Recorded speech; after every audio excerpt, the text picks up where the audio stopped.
व्यक्ति कंपनी में काम करता है और काम करने के बाद उसकी दोस्ती हो जाती है, और जब दोस्ती होती है तो व्यक्ति आगे तक बढ़ जाता है। आगे बढ़ने पर कुछ लोग ऐसा गलत कदम उठा लेते हैं जैसे व्यक्ति को अपनी जान भी देना पड़ता है। हो सकता है कि उसको समाज की चिंता, अपने परिवार की चिंता और अपने घर बार की चिंता अनेक सताने लगती है। ऐसा कब हो सकता है? ऐसे में एक व्यक्ति है जो एक कंपनी में काम कर रहा था, और काम करने के साथ साथ एक लेडी थी, सहकर्मी उसके साथ भी काम कर रहे थे।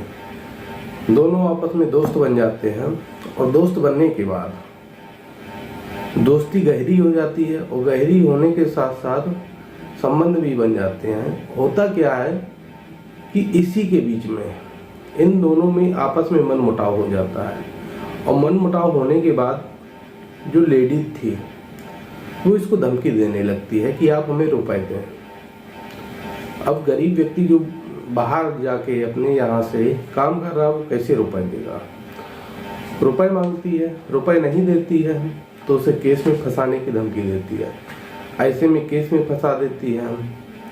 केस में जब फंसाती है तो व्यक्ति जाता है थाने। थाने में जब ऐसी बातें चलती हैं, होता क्या है कि जो व्यक्ति था वो पुलिस थाने में मर जाता है। कैसे मरा, किसने मारा या मर गया, ये अभी तक स्पष्ट नहीं हो पाया। उसी के बीच में उसको जो फंदा लगा था, कोई बता रहा था फांसी है, कोई कह रहा था सुसाइड है, पर स्पष्ट चीज इसलिए नहीं हो पाई क्योंकि जो महिला सहकर्मी थी उसकी कहीं ना कहीं किसी व्यक्ति से मिली गांठ थी। एक दूसरे से मिल के रह रहे थे, एक ही जगह काम कर रहे थे। काम करने के बाद जब पुलिस कस्टडी में मौत हो जाती है तो पूरी चौकी जो होती है जहां से ये केस लिया गया था, पूरी चौकी को सस्पेंड कर दिया जाता है कि किसी भी व्यक्ति को बिना वारंट के ऐसे आप ले आए। चलो ठीक है, लाए थे पूछताछ के लिए तो वो पूछना उचित था, पर पूछने के साथ साथ वहाँ क्या हुई कि व्यक्ति की जान भी चली गई। पर कैसे गई, कब गई, यह है बड़ी दिल को झकझोर देने वाली कहानी है। नमस्कार, मैं अनुराग द्विवेदी। यदि आप हमारे चैनल पर नए हैं तो अभी सब्सक्राइब करें, लाइक करें, कमेंट करें। एक घटना है नोएडा की। नोएडा में क्या होता है, एक व्यक्ति जो एक बेकरी में काम करता है, उस बेकरी में एक लेडी भी काम करती है। दोनों आपस में दोस्त बन जाते हैं, और काम करने करते जो बेकरी थी वो डोनाल्ड कंपनी बेकरी थी। यही दोनों काम कर रहे थे। काम करने के साथ जब इनमें आपस में मनमुटाव होता है तो मनमुटाव के चलते एक दूसरे से डिमांड रख दी जाती है। डिमांड ऐसी कि जिसको निभा पाना बड़ा मुश्किल था। रुपए की डिमांड, रुपए व्यक्ति इतना दे नहीं सकता था, तो लेडीज जो थी वो थाना जाती है। थाना वहीं पड़ता है बिसरस थाने में के अंतर्गत एक चौकी आती है। जो चौकी आती है चिपियाना बुजुर्ग जो चौकी थी, वहाँ व्यक्ति को बुलाया जाता है। जब लेडीज उसका प्रार्थना पत्र दे के आती है तो व्यक्ति बुलाता है। जो आरोपी था उसका नाम था योगेश कुमार को बुलाया जाता है कि आपके ऊपर ऐसी ऐसी धाराओं में केस किया गया है, तो उससे पूछताछ के लिए बुलाते हैं।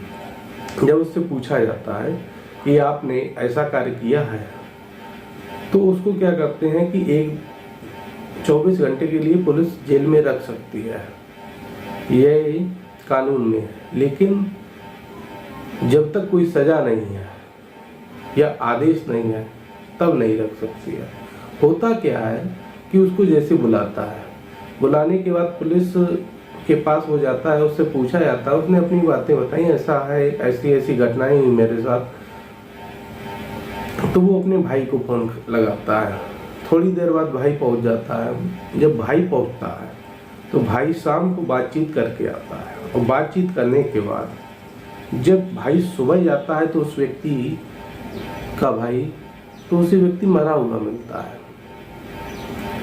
जीपियाना जो क्षेत्र था, जीपियाना के अंतर्गत बेकरी भी आती थी और जीपियाना के अंतर्गत वो चौकी भी आती थी, दोनों एक ही क्षेत्र में आती थी।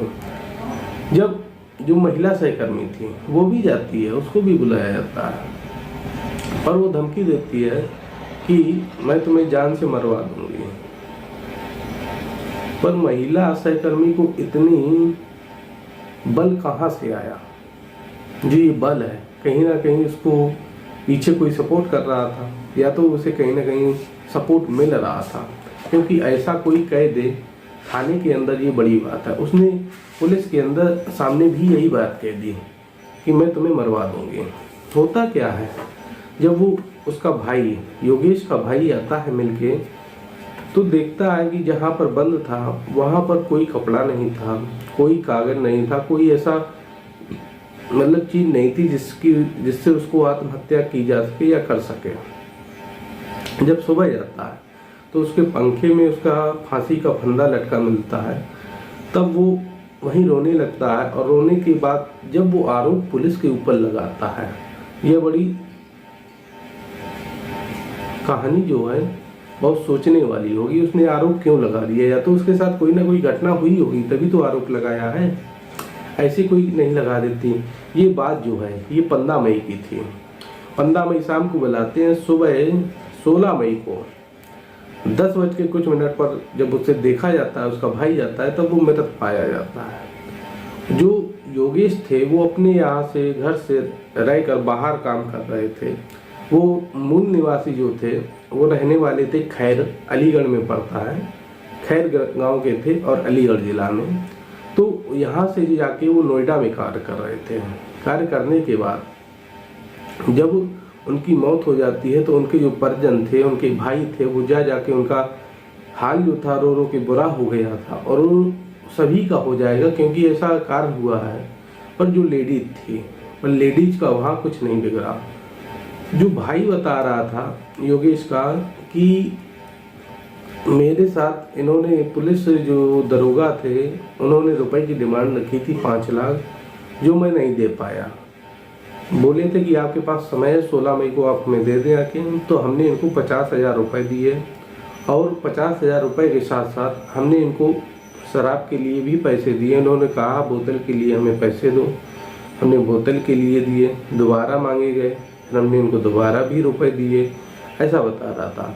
जो भाई था वो जितेंद्र था, योगेश और जितेंद्र यही दो थे। तो जब जितेंद्र जाता है तो जितेंद्र जब आरोप ऐसा लगा रहा पुलिस के ऊपर, तो पुलिस भी नहीं कुछ बोल पा रही थी। पर ये सोचने वाली विषय है। सरकार ने इस पर कदम उठाया है, पूरी चौकी जो है उसको सस्पेंड कर दिया है। इसमें सरकार की बड़ाई करनी चाहिए कि ऐसे कार्य होते हैं तो उनमें आपने जो कदम उठाया उसकी सराहना भी करनी चाहिए, क्योंकि ऐसे कदम से किसी का घर उजड़ने से बचेगा। थोड़े पैसे के लालच में किसी का घर उजड़ जाता है। जब नौकरी व्यक्ति की जाती है तब उसको समझ में आता है कि नहीं, मैंने कहीं ना कहीं गलत किया था जिसका मुझे परिणाम मिला है। तो सरकार को ऐसे कदम उठाते रहना चाहिए जिससे कई लोगों के घर जो हैं वो बचाए जा सके। जब जितेंद्र आरोप लगाते हैं कि मैं सुबह आया, देखा मैंने कि पंखे से व्यक्ति लटका था, मेरा भाई, और जब मैं शाम को गया था तो यहाँ पर कुछ नहीं था, कोई कपड़ा नहीं था। ये आया तो आया कहाँ से?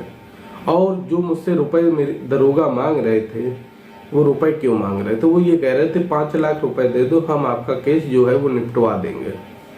निपटवाने के मतलब कहीं ना कहीं वो लड़की से मिले हुए थे, इसीलिए लड़की बोल रही थी कि हम आपको मरवा देंगे। ये कैसा, समझ में नहीं आया। और समझने का ना कारण एक ये भी रहा कि जो थाने में पुलिस होते हैं कहीं ना कहीं घूस लेना उचित तो नहीं है। एक गरीब व्यक्ति को सताता है जो बाहर नौकरी कर रहा है, उसको सताने की एक लिमिट होती, कहाँ तक सताया जाएगा? एक लड़की की वजह से किसी का घर उजड़ गया, लड़की को कुछ नहीं हुआ, लड़की को कड़ी से कड़ी सजा मिलनी चाहिए। या तो पुलिस अपने हाथ में कानून न ले, कानून ले तो इतना ले जो उसके लिए पर्याप्त है। बिना सजा के आप उसको सजा क्यों दे रहे, जबकि कस्टडी में मौत होना बहुत बड़ी बात होती है। इसीलिए पूरी चौकी जो है उसे सस्पेंड इसीलिए किया गया है कि ये जो है कहीं ना कहीं बहुत गलत कार्य हुआ है। ऐसे में जो जितेंद्र भाई थे उनके, वो ये बता रहे थे कि मैंने घर पर बात की तो घर वालों ने कहा कि ठीक है हम पैसे का इंतजाम कर रहे हैं।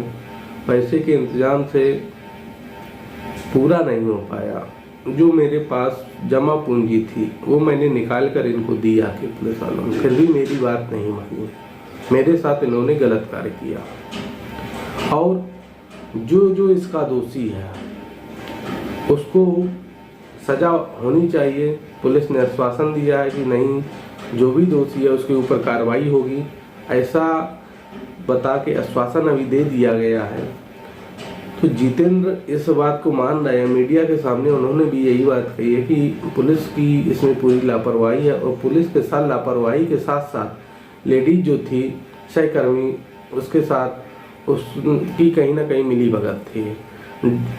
DCPS जो थे सेंट्रल नोएडा की अधिकारी हैं सुनीता जी, उन्होंने भी बताया है कि 16 मई को सुबह इनकी मृत पाए गए हैं।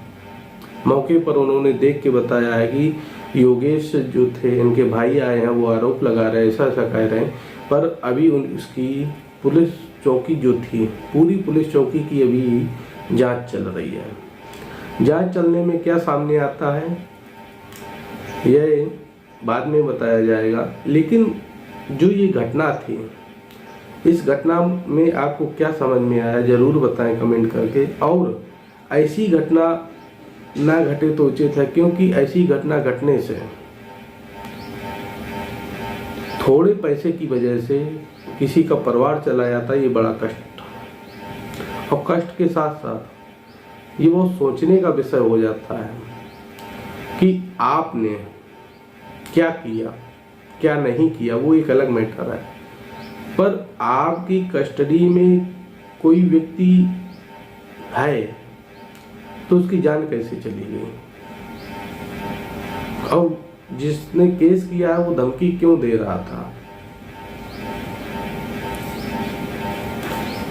सोचने की बात है, सभी लोग जागरूक हों। जो भी एक दूसरे के सहकर्मी हैं, या तो रिश्ता बनाए तो सोच समझ के बनाए। थोड़ी सी बात को लेके मनमुटाव होने के बाद पछतावा हो जाता है। और इस बात को ध्यान में रखें कि कोई भी बात हो तो अपने मित्र, दोस्त, भाई जिससे आपकी बनती हो उसे अवश्य बताएं, क्योंकि आपकी बात किसी न किसी को पता अवश्य रहे। यदि आपको हमारा वीडियो अच्छा लगा हो तो शेयर अवश्य करें। नमस्कार, मैं अनुराग द्विवेदी। लाइक करें, कमेंट करें।